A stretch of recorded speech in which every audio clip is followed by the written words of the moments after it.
আসসালামু আলাইকুম গাইস, দেখেন আমাদের চারপাশে যা কিছু আছে তাই নিয়ে আমাদের একটা পরিবেশ। যেমন ধরেন গরু, ছাগল, এই যে পুকুর, দেখছেন কত সুন্দর একটা পরিবেশ বলতে গেলে। দেখেন আমাদের এখানতে জমিওয়ালাদের কত ক্ষতি হয়েছে, ধান গুলো দেখছেন, কত সুন্দর গরু ঘাস খাইতেছে। দেখেন কত সুন্দর একটা পরিবেশ।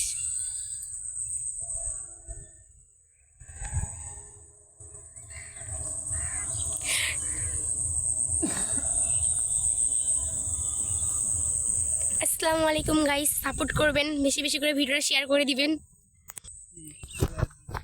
দেখেন গাইস আমার ধান ক্ষেতটা কত নষ্ট হয়ে গেছে দেখছেন। আর ধান ক্ষেতের মানুষ এই যে গালে হাত দিয়ে বসে আছে কেমন করে।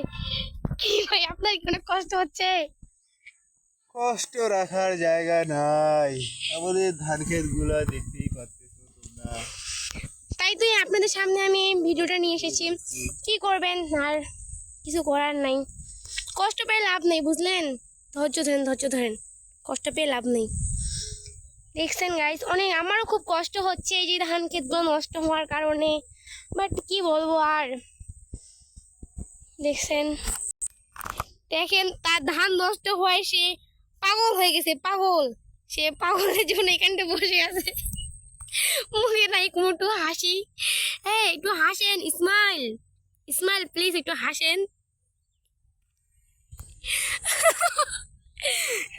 বাইর হয় না, দুঃখে আছি যে নদী পা কাঁদতে কাঁদতে আবার নদী ভরে গেছে, কাঁদতে কাঁদতে দেখেন।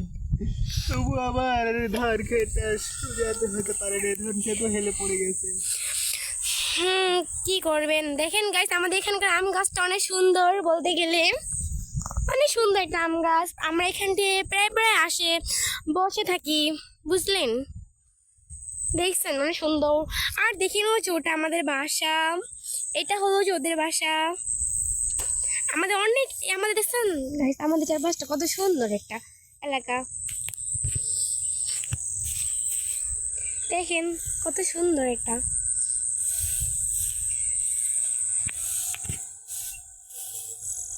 কত সুন্দর একটা, দেখছেন নদী একটা, কত সুন্দর একটা।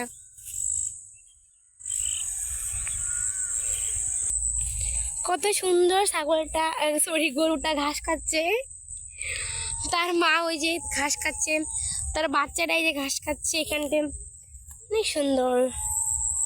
আর দেখেন আমাদের এখানটে পাড়া প্রতিবেশী নানি চাষিরা এলা গোবর টোবর নাড়ি দিছে, অনেক খড়ি কষ্ট তো, বাট আমরা তো ঘেসে ভাগ করি, এরা মানে করেন ঘষি দিয়ে ভাগ করে, বুঝলেন?